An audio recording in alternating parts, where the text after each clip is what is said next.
Tucker Carlson and Nick Fuentes, two bigots who despise Christians, who despise Jews. I've noticed something else about Carlson and Fuentes. They're like obsessed with talking about sex. We're dealing with slime balls. That's what we're dealing with. They're not MAGA. They're maggots. One of the most loathsome quasi-human beings. Fuentes, all 3'8" of them. I told you he's obsessed with sex, and not necessarily the good kind of sex. I think somebody once told me if you're obsessed with talking about sex, you don't get much. Now, we know that's true with little Adolf. Prepubescent little Adolf. You stupid little bastard. All right, guys, that was just a taste of Mark Levin going off on Tucker Carlson and Nick Fuentes again. I listened to over an hour of his program, so you guys didn't have to. So please remember to like and subscribe to this channel. You're also going to hear a text exchange between Mark Levin and Tucker Carlson. So sit back and enjoy, guys. I don't tap the brakes. My foot is down fully to the ground on the gas pedal. I get a lot of questions, a lot of inquiries by good people, kind people, smart people, red-blooded Americans about how we've gotten to the point where people like Tucker Carlson and Nick Fuentes have followings of any kind, given the fact that they're so vile and hateful to Jews and Christians, to red-blooded Americans, that they promote Hitler and Stalin, or promote guests that promote Hitler and Stalin, why they're so disrespectful and vile against the greatest generation that won World War II, why they side with Hamas and the Islamists against Israel. And so what I'm about to do is a public service. From sea to shining sea, all over the country, hell, all over the world, on every one of my platforms. Because bullies only get away with what they do when the people don't know what they're doing. Levin goes on to tell a story how Tucker had a left-wing guest on his program that attacked Mark's stepson. So now we hear Mark Levin responding to that. You lack morality. You lack character. You're mentally unhinged. And God knows I have a lot of disagreements with Tucker Carlson. It would never occur to me to drag his son or children into this. No man does that. Nobody except him. Because he's a punk without standards. Thinks he can talk his way out of everything. He's the Jerry Springer of the podcasters, except he's Jerry Springer in a brown shirt. That's what he is. He's a joke. And he's platformed. He's given access to thousands and thousands of students at Turning Point USA. Why? I'm going to get into this. But before I get to him, I want to deal with Nick Fuentes. This prepubescent Adolf Jr., and he's probably proud of all that.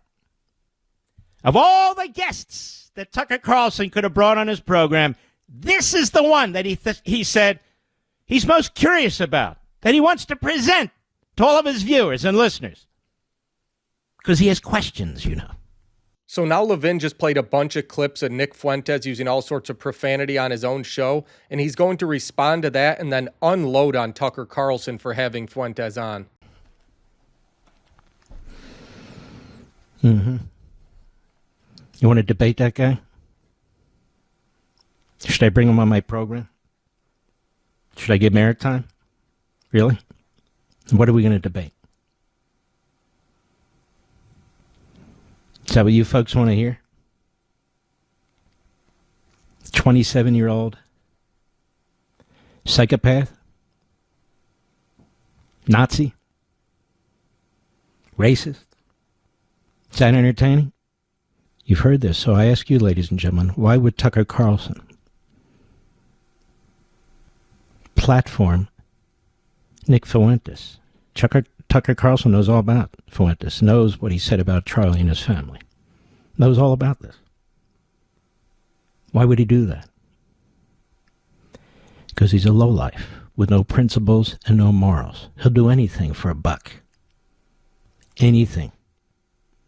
Sell out his country, sell out a friend, stab him in the back, bring Charlie's worst enemy on his program to promote him with a softball interview like they were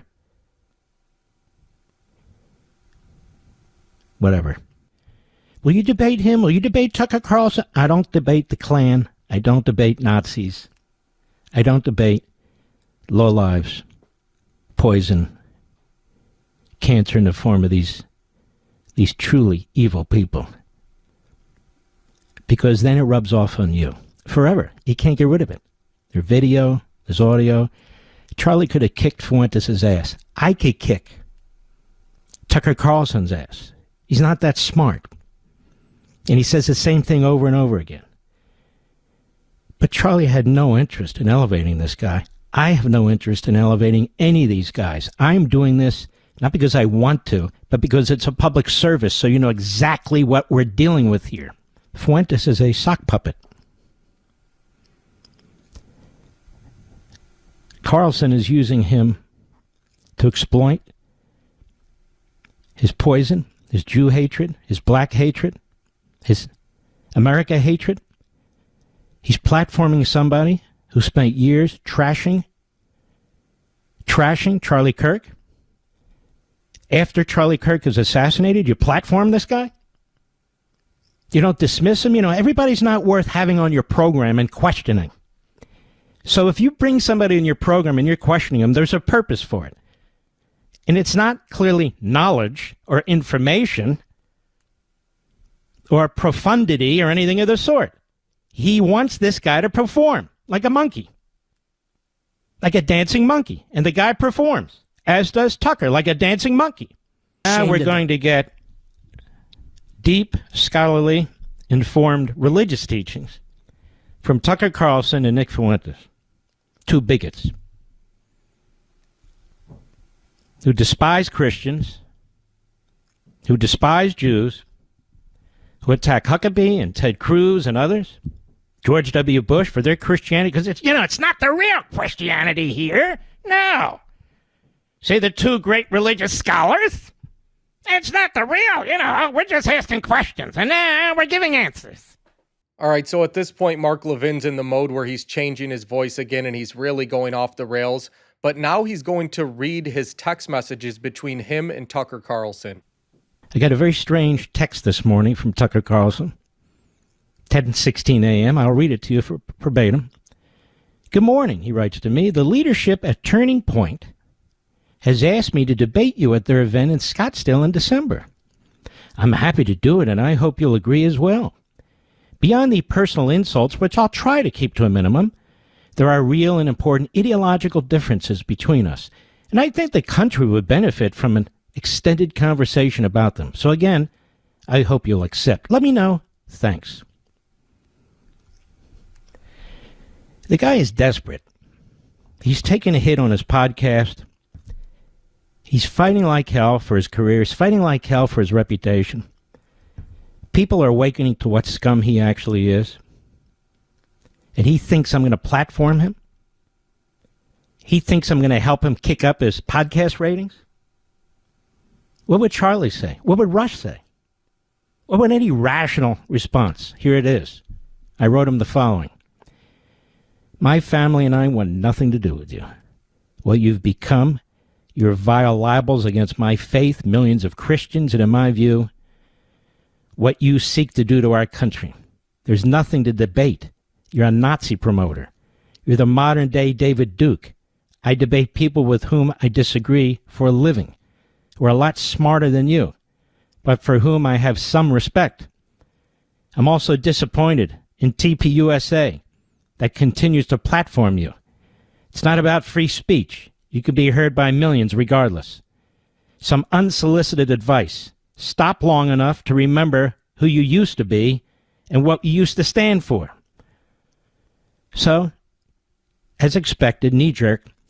For the record, I'm strongly anti-Nazi. Does he sound that way to you, America? Oh, you're going to hear more. But that's hardly the point. This seems like the perfect opportunity to rebut what you consider evil ideas and to do it to my face like a man. I'd think you'd jump at the chance, assuming you believe your positions are defensible. I'm offering the marketplace of ideas you often talk about. Is it possible you can't really defend, for example, what Israel has done to civilians in Gaza? I said, there you go. You're not feared, you're despised. Well, you're a coward, and if you change your mind, I'm here. Thanks. You little bastard, you attacked my stepson? You didn't do that face-to-face, did you? You stabbed him in the back while he's serving President Trump on his second tour, while he's in safe rooms with ballistic missiles passing over his head. You little bastard. Nobody's afraid of you. I'd rather debate a skunk than you. And anybody with a 43 IQ could see that you are a nut. So Tucker Carlson, who's desperate right now, who's looking for other platforms, he's looking for more Jerry Springer moments. In an act of unspeakable betrayal, he brings Fuentes on his program, who has spent years vilifying in the most vile and poisonous way Charlie Kirk, his family, and Turning Point USA. Just weeks after he's assassinated, Tucker Carlson thinks it's a good idea to platform this guy. Says he wants to debate. He didn't debate Fuentes. Gave him a massage. I thought they were exchanging spit there for a minute. Wouldn't surprise me. I don't judge. But nonetheless, this is what we're dealing with. And so now he's going around looking for new platforms, looking for new opportunities. That's what they do. This guy's not real world. He's a head case. He's a moron. All right, well, that text exchange was pure gold, but was really interesting is Tucker told him that he would try not to insult him much, and obviously Levin saying he wants no part of the debate, but then it ends with Tucker calling Levin a coward and saying if he changes his mind to let him know. I'd love to see that debate. I'm sure all you guys would, but now Levin is going to go on to talk about Tucker and his views and really keep attacking him. Why didn't you ask the Iranian president a single difficult question? Why is your head so far up his ass that it's coming out of his right nostril? Why is that? Carlson, you're being revealed. You're being exposed for what you are. You're Tokyo Rose in blue jeans. This guy is obviously a lunatic. I suppose the appeal for these vile lowlives is basically the appeal of a car accident. You know, when you're driving by and you kind of stretch your neck out, you want to see what happened. It's kind of weird, but... Or maybe you like to look at the door peephole in an insane asylum and see if people are bouncing off the walls, you know. But there's nothing to discuss. There's nothing to debate. This is a mental illness of one kind or another. These are soulless people. And they're giddy and excited about talking to some of the most heinous mass murderers on the face of the earth and praising them. And then lying about what they're doing. Charlie Kirk was right. I'm not going to platform or engage or debate people like this. What's the debate? And even more than that, he obviously believed, as do I, why would I build something and then lend what I have done to them to help save their asses? But even more than that, I'm not going to debate some piece of crap who's trashing my stepson. That's a coward. That's a punk.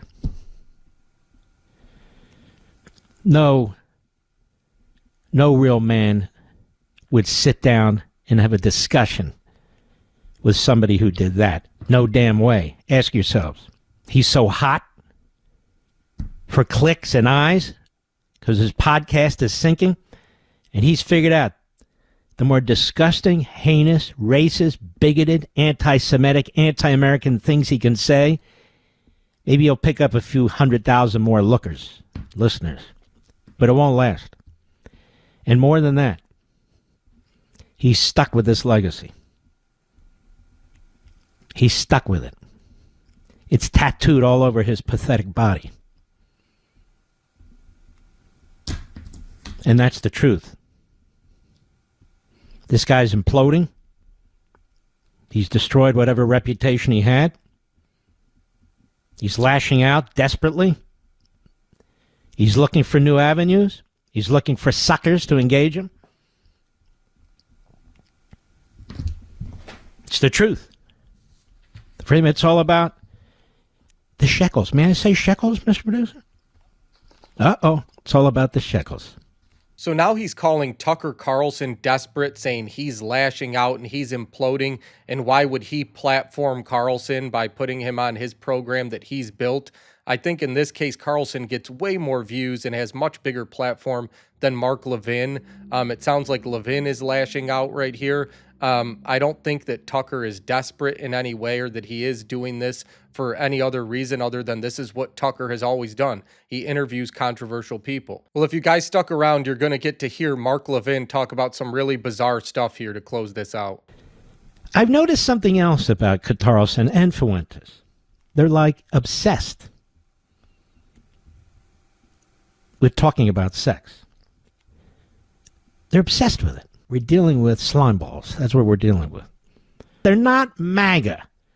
They're maggots. One of the most loathsome quasi-human beings. Fuentes, all 3'8" of them. Right, shut up, you idiot. You're annoying me. Give me a headache. I told you he's obsessed with sex, and not necessarily the good kind of sex. I think somebody once told me if you're obsessed with talking about sex, you don't get much. Now, we know that's true with little Adolf. Prepubescent little Adolf. You stupid little bastard. That was 2 hours of the most important, greatest radio in the history of radio. I'm going to send it to Rush's Hall of Fame to be placed on the shelf with that. We're packaging this together. By the end of the program, we will have it all for you. We will put it on the internet. We'll make sure the whole world has it available. Put the word out there. That's what you need to do. All right, guys. Well, that was absolutely nuts. And perhaps the best part is that Mark Levin thinks that that was what he calls some of the greatest 2 hours of radio in the history of radio, and that it needs to be put in a museum. And he's dead serious about that. But regardless of which side of this debate you're on, whether you're with Tucker Carlson and his right to speak to whoever he wants, or if you're with Mark Levin and you think that Tucker Carlson's an anti-Semite and that he's anti-Israel, whatever side you're on, I think it's important that these conversations keep happening, and I would love to see a debate between Tucker Carlson and Mark Levin. But guys, please remember to like, share, subscribe, leave a comment down below, and help this channel grow. Thanks, guys.